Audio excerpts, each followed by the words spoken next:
My name is Rachel Collins. I'm 35 years old, and yesterday my brother told me I wasn't welcome in my own family anymore. By text. I was at my desk, finishing a report, when the family group chat lit up. First, a stupid meme from my brother. Then, out of nowhere, "Don't come to the weekend barbecue. My wife says you'll make the whole party stink." A second later, I saw the little thumbs up icon pop up from my mom. She actually liked it. It felt like someone sucked all the air out of the room. I stared at the screen, my fingers hovering over the keyboard. I could have typed a paragraph, called him out, begged, screamed. Instead, I swallowed that familiar burn in my chest and typed just one word. Okay. I put my phone face down like it was something dirty.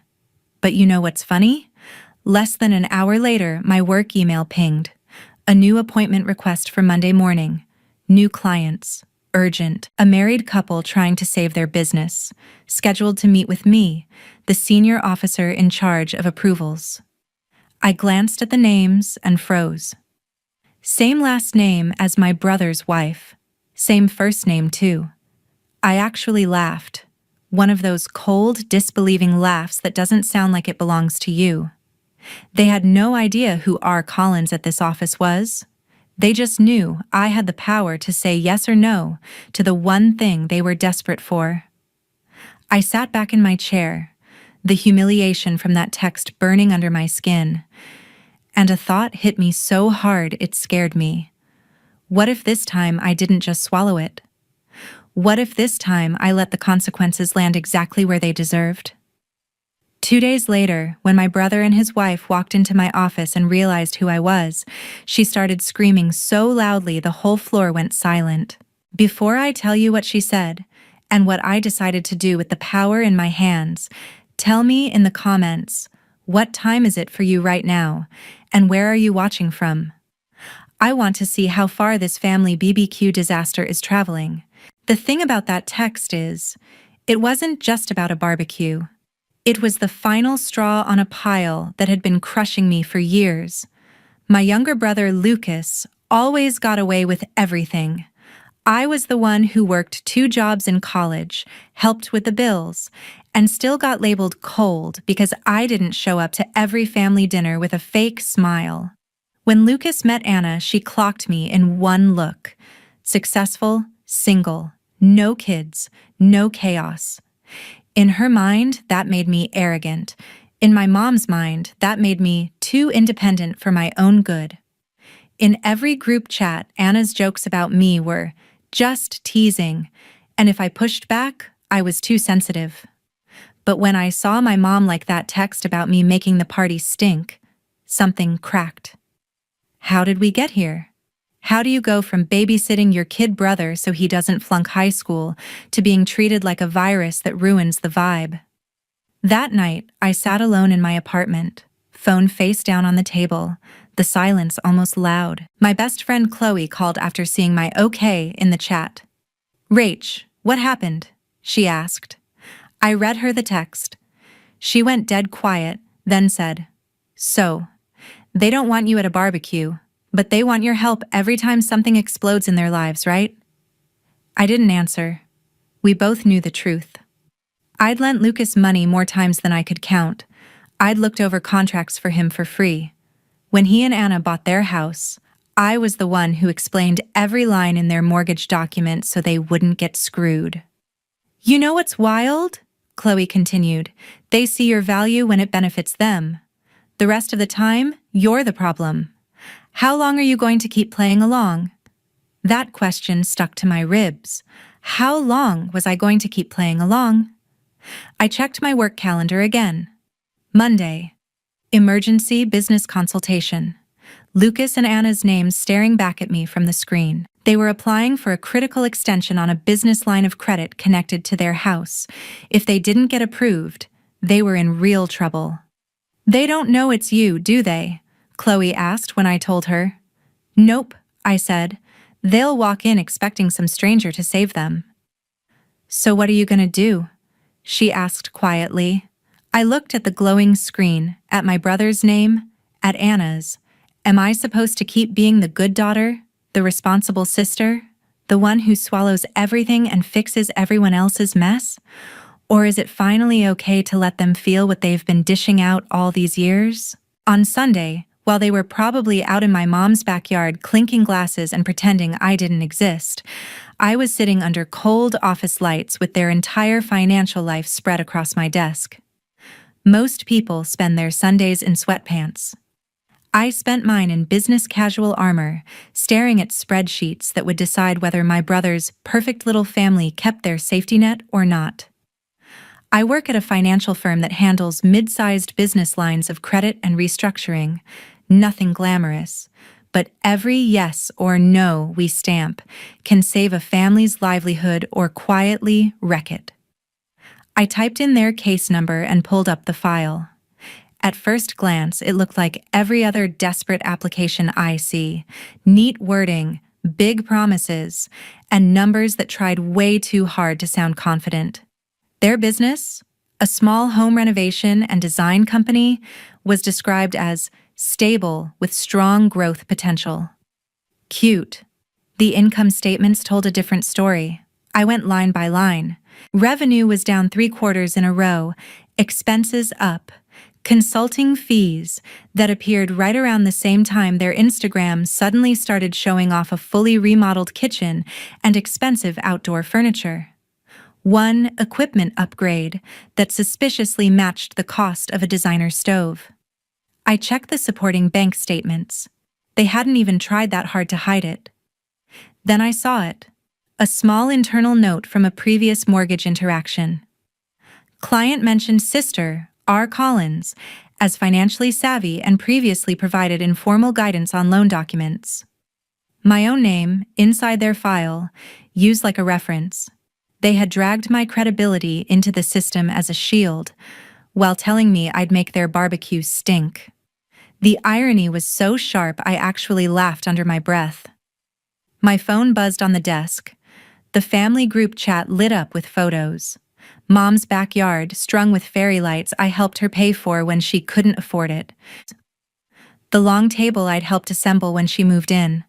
Plates piled high, people smiling. In one picture, my mom stood in the middle, arms open wide, with the caption, "So nice when it's just us." That one hit like a physical shove. Just us. I shouldn't have scrolled, but I did. Another image. My brother at the grill, beer in hand, shot captured mid-laugh. Underneath, Anna posted a selfie with a skewer held up to the camera, text overlay. "No drama, no tension, just good vibes today." Mom reacted with a heart. Someone else commented, "This is what family feels like." I watched my own family celebrate the peace that apparently only existed when I was removed, while their financial survival literally sat under my hands. The familiar mix of hurt and numbness rose up. But there was something else this time. A cold, clear focus. I could, if I wanted, quietly adjust a few interpretations, frame their projections in the most optimistic way, push the application harder than I normally would.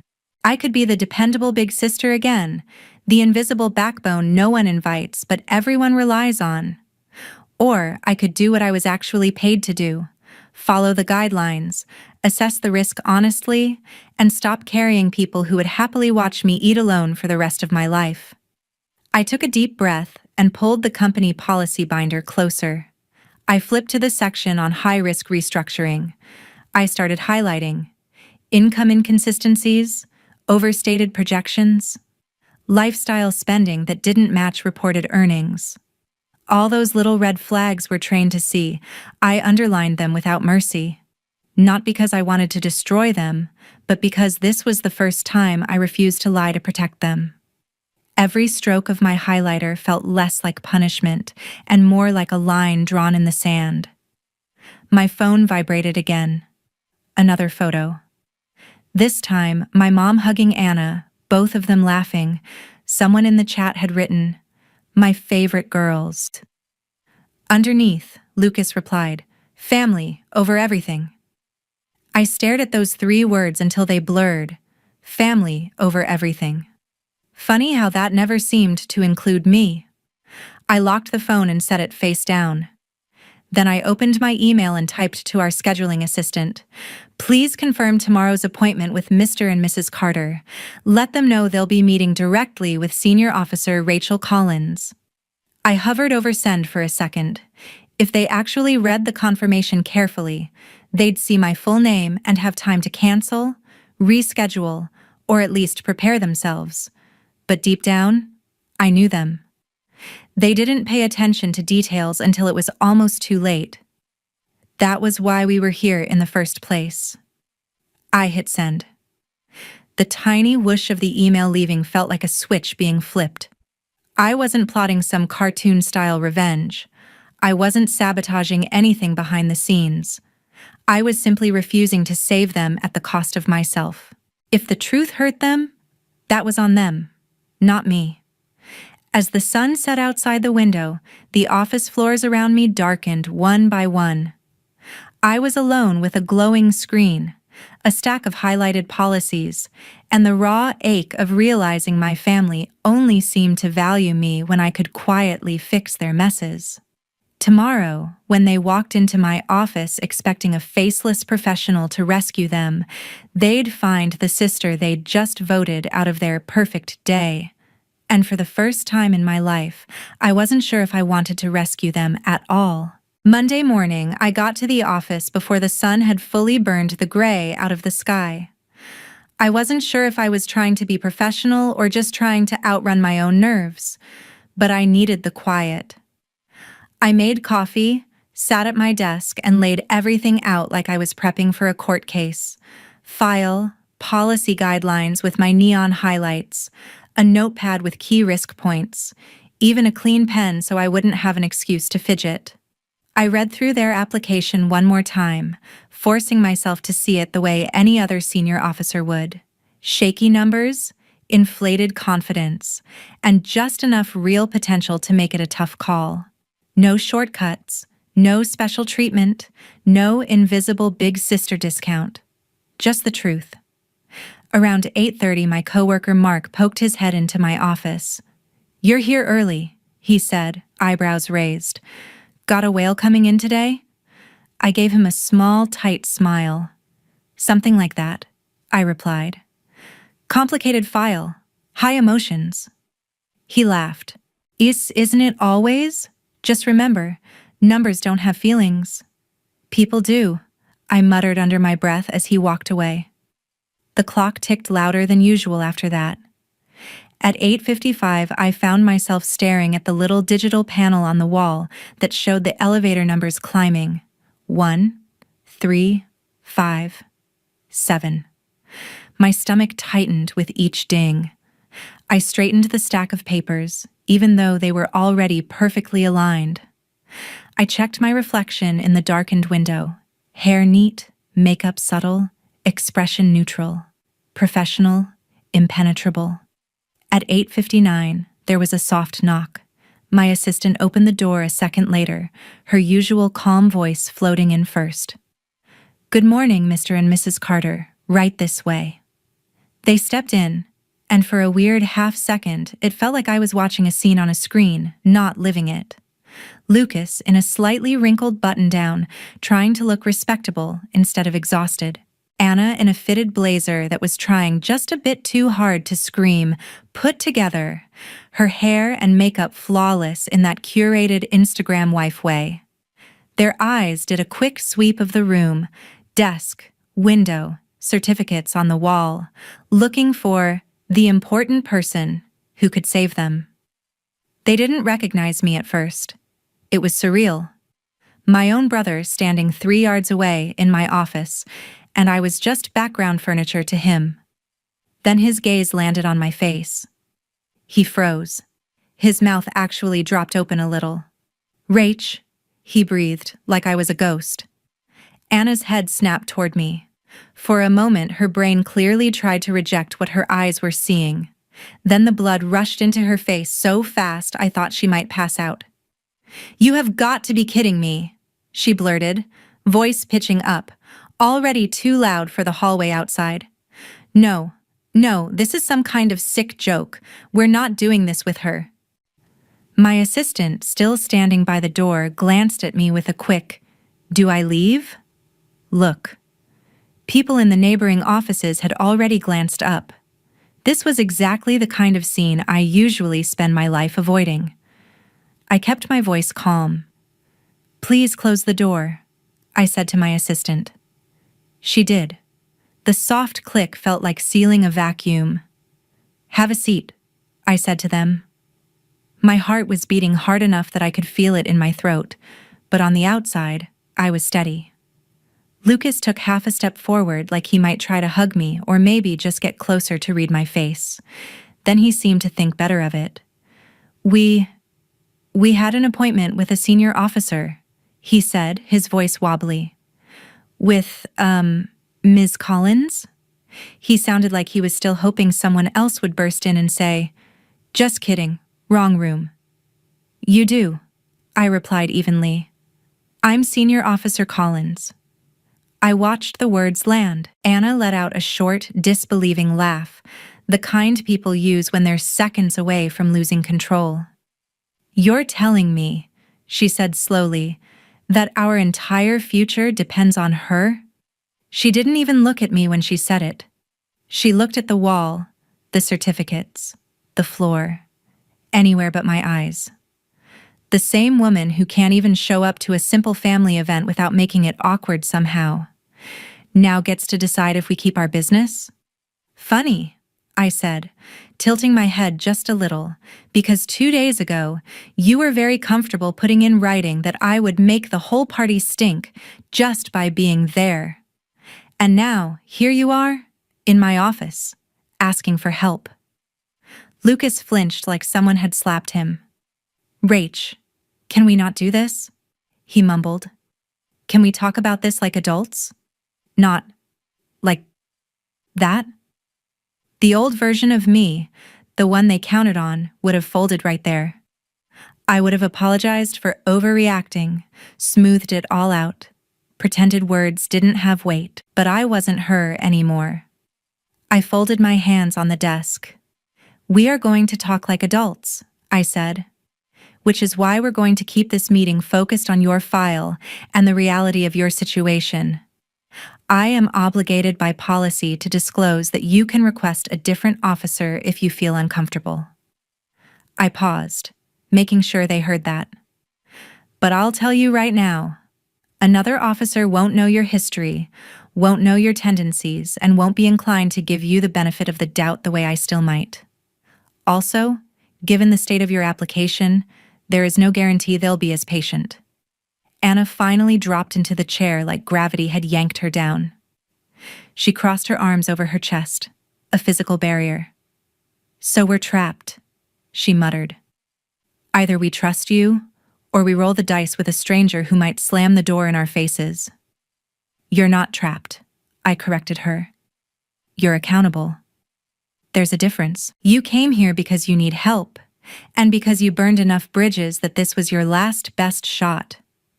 I am actually the one person in this building who fully understands how you operate. That works in your favor if you're honest. It works against you if you try to play games." Lucas sank into the other chair, rubbing his palms on his pants. He looked smaller than I'd ever seen him, and for a brief second, my heart squeezed. This was still my little brother, the kid I used to walk to school, the teenager I'd coached through exams so he wouldn't fail. But that flash of softness hit the steel wall of every group chat joke, every "you're too sensitive," every time I'd been left out on purpose and it didn't get through. "Look," he said, glancing between me and the desk. "We messed up with that text. I know that. I'm sorry. But we're here because we're desperate, Rach. Can we just focus on the business stuff and not make this personal?" I held his gaze. "It already is personal," I said quietly. "You made it personal when you decided I was disposable as a sister, but indispensable as a resource. That line doesn't exist anymore. In this room, right now, I'm not your sister. I'm the officer assigned to your case. And I am going to treat you exactly the way I would treat any other clients with this level of risk. A muscle in Anna's jaw twitched. I could see the fear now, no matter how hard she tried to hide it behind attitude. For the first time, she seemed to understand that this wasn't a dramatic story she could spin or a fight she could win with sarcasm. There were rules here, and I knew them better than anyone. Did it count as revenge if all I did was tell the truth and stop bending myself into knots to save them from themselves? Or was this the first moment in my life where I was finally standing at the same height as everyone else? No lower, no higher, just equal? Let's start with your business income, I said, sliding their file closer so it sat perfectly between us like a referee. My voice came out in that neutral, professional tone I'd trained for years to master. It seemed to snap Lucas into work mode. His shoulders straightened automatically, like muscle memory from every grown-up conversation he'd ever had. We had a rough quarter, he began, eyes flicking down to the papers instead of my face. Couple of contracts fell through, but things are picking up. We just need some breathing room to bridge the gap. I nodded like I would with any other client. I saw that, I replied, but your declared income last year doesn't match what you've claimed in this application, not even close. I tapped the number with my pen, once, deliberately. Here, you've rounded up, quite a lot. Anna's jaw tightened so fast I could almost hear her teeth click. Everyone does that, she said quickly, leaning forward. You act like we're criminals for trying to survive in this economy. We're not some giant corporation scamming millions. We just need a chance. I leaned back in my chair, letting her words hang for a second. Everyone doesn't do that, actually, I said calmly. And the ones who try usually don't attach bank records that prove they're lying. So if this is you trying to survive, you picked a pretty risky way to do it. The room went very quiet. The air felt heavy, like it was pressing down on all three of us. Lucas swallowed hard, Adam's apple bobbing. We didn't mean to exaggerate, he said, his voice smaller now. We were scared we'd be rejected if we told the whole truth. We thought we'd fix it once things stabilized.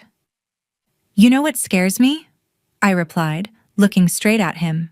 Seeing my name in an internal note about your previous mortgage as the responsible sibling who knows what she's doing, and then getting a text from you saying your wife doesn't want me at a family barbecue because I'll make the whole party stink.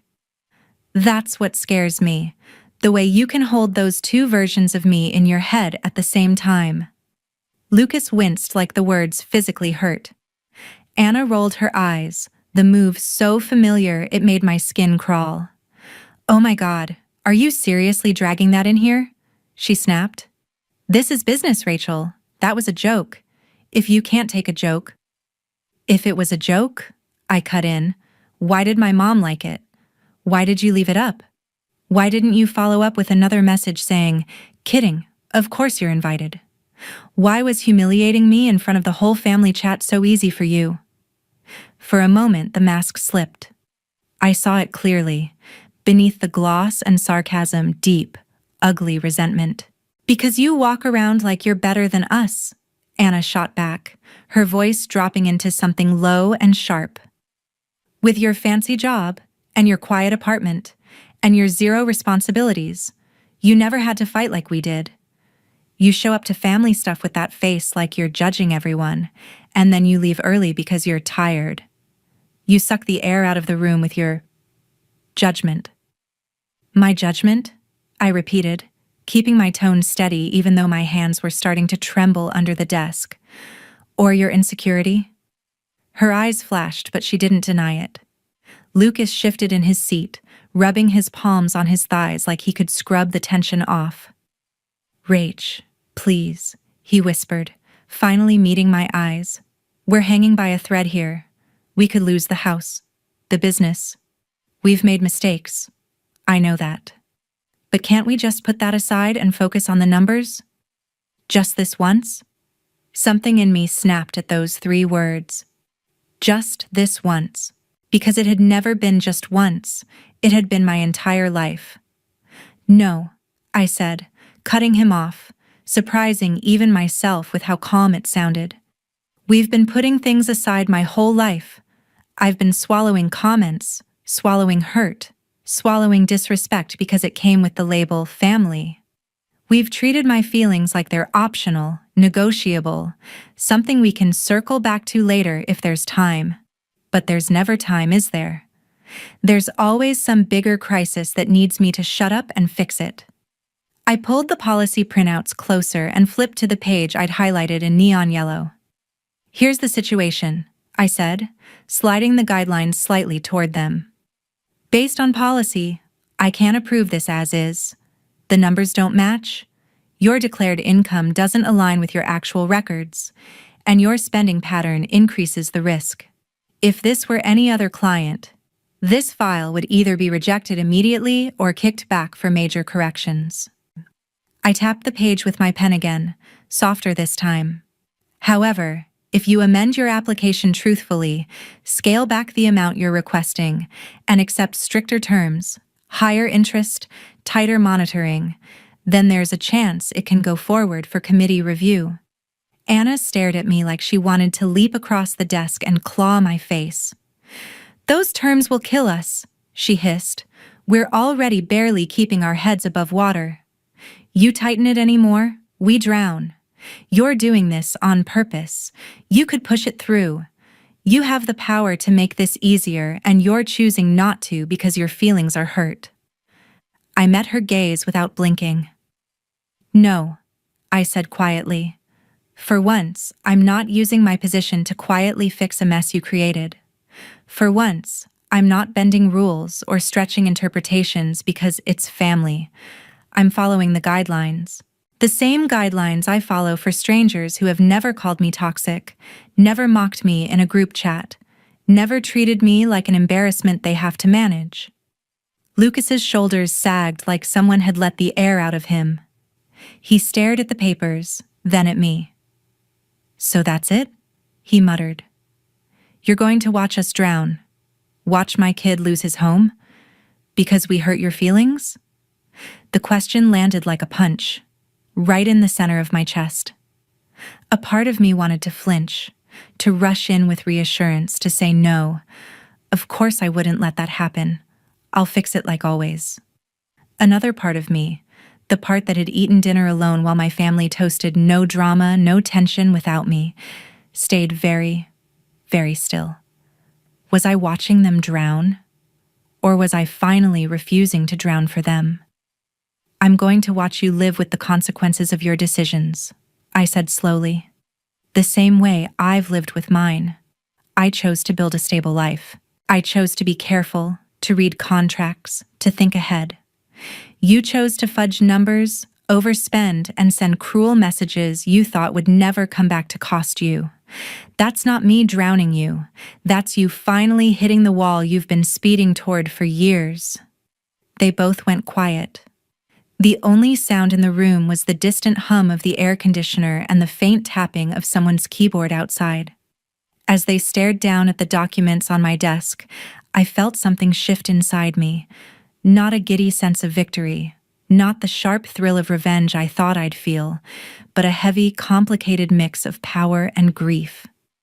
Power, because for once I wasn't begging them to treat me with basic respect. I was the one setting the terms. Grief, because it shouldn't have taken a near collapse of their life for them to see me as anything more than the reliable backup. Was this what revenge really looked like? Not some dramatic explosion or screaming match in the rain, but a quiet, steady moment where you refuse to rescue people from a fire they started while they laughed at you? As they flipped through the pages with shaky hands, I realized something else. This wasn't just about their loan anymore. This was about the rest of my life. If I bent now, I'd be signing myself up for another decade of being the invisible safety net, the uninvited sister who still pays the bill. If I held the line, maybe, just maybe, they'd finally understand that I wasn't a joke, or a background character, or a resource to exploit. I was a person, and I was done bleeding for them. They took a break to discuss privately, stepping into the hallway outside my office. I could hear their voices, even through the door. "This is your fault," Anna hissed. "You said she'd cave. You said she always caves." "I didn't know she'd be the one in charge," Lucas replied, his voice tense. "Besides, why did you send that text? You know how she is about feelings?" "How I am about feelings," I repeated in my head, half amused, half broken. As if I was some fragile thing. As if I hadn't held this family together 100 times before. I stood near the door, not exactly trying to eavesdrop, but not exactly walking away either. "She thinks she's better than us," Anna continued. "Always has. Your mom lets her act like a martyr. Now she's loving this. You saw her face. This is revenge." "So what if it is?" Lucas snapped suddenly, his voice low but sharp. "Maybe she deserves a little revenge after everything. You think I didn't see your message? You humiliated her in front of Mom. That wasn't a joke, Anna." Silence, then softer. "You're taking her side?" she asked. "I'm saying you pushed her," he replied. "And now we're here." I stepped back as the door opened and they walked in again, faces drawn. "We'll amend the file," Lucas said quietly. "We'll take the stricter terms." Anna glared at me, but there was something new in her eyes. Fear, yes, but also the realization that her usual tactics weren't working. "I just hope you sleep at night," she spat. "Knowing you helped ruin us." I looked at her and, for the first time, didn't feel the urge to shrink. "I've lost a lot of sleep over this family," I said. "But not because I didn't do enough. Because I let you take and take and take without ever asking what it was costing me. If you lose anything here, it's because of lies and choices you made." We went through the corrections together. Every time Anna tried to gloss over something, I stopped her. "No, that needs to be precise. No, that number must match your return. No, you can't list projected income as guaranteed." By the time we were done, the application looked smaller, more honest, and much less impressive. "There," I said finally. "This version has a shot. It won't be approved instantly. It'll go to committee. And I won't be in that room, so you can't blame me for the final decision." Anna scoffed. "Oh, I'll still blame you," she said. "Don't worry." Lucas shot her a warning look, then turned to me. "Rach," he said, voice cracking just a little. "I know you're angry. I know we've treated you like backup instead of family, but if this goes badly, we could lose our house, our kids' school, everything. Do you really want that?" There it was, the last tug on my guilt. I paused, feeling the weight of it. Did I want them homeless? No. Did I want their kid to suffer? Absolutely not. But did I want to keep living as the invisible backbone of people who openly despised me? Also no. What I want, I said slowly, is respect. And boundaries. And for once in my life, I want you to understand that I'm not just here to fix things when you break them. I'm a person. I bleed when you cut me. I remember what you say. His eyes filled with tears, he tried to blink away. "What if the committee rejects us?" he asked. "Then you'll have to figure it out," I replied. Like I've figured it out every time I've been on my own. As they left my office, I watched them walk down the hallway. For the first time ever, they looked small to me, not because they were weak, but because I finally stopped shrinking myself to make them feel bigger. Was I being cruel? Or was I finally being fair to myself? The committee met 3 days later. I wasn't allowed in the room for that decision. Conflict of interest. All I could do was present the cleaned-up file and step out. Hours later, I saw the notification in the system. Conditional approval. Stricter terms? Shorter leash. But not a total denial. They'd keep their business, if they stuck to every rule. Honestly, I felt relieved. My revenge wasn't watching them burn. It was watching them live under the same level of accountability they'd always demanded I hold for myself. That evening, I got a call from my mom. No hello, no how are you, just, why didn't you tell us they had an appointment with you? I smiled to myself. So they'd finally talked. Because it was confidential, I said, and because I knew what you'd say. You embarrassed them, she snapped. You sat there in your office acting high and mighty, making them feel small. I thought about the group chat, about her thumbs up on that text. They felt small because they couldn't lie their way through, I replied. That's not on me. There was a long silence, then quietly, family doesn't do that to family. I actually laughed. You mean like excluding your daughter from a barbecue because your favorite daughter-in-law thinks she'll make the whole party stink? I asked. Is that what family doesn't do? Another silence, heavier this time. You know Anna was just joking, my mom said weakly. You know how sensitive you are. No, I replied. I know how much you enjoy it when anyone else becomes the problem except you or Lucas. But that's over now. I'm done being the punching bag and the emergency contact at the same time. So that's it? She asked sharply. You're going to hold a grudge forever? I took a deep breath. This was the real choice, not about their loan, but about my boundaries. No, I said. I'm not holding a grudge. I'm holding a standard. You can talk to me without mocking me. You can invite me without humiliating me. Or you can keep things exactly the way they are. But you don't get my help, my time, or my expertise for free anymore. Not in business, not in life. A week later, I got an email. Payment made, terms accepted. Lucas and Anna had signed everything. They were officially on the tightest plan our firm offered.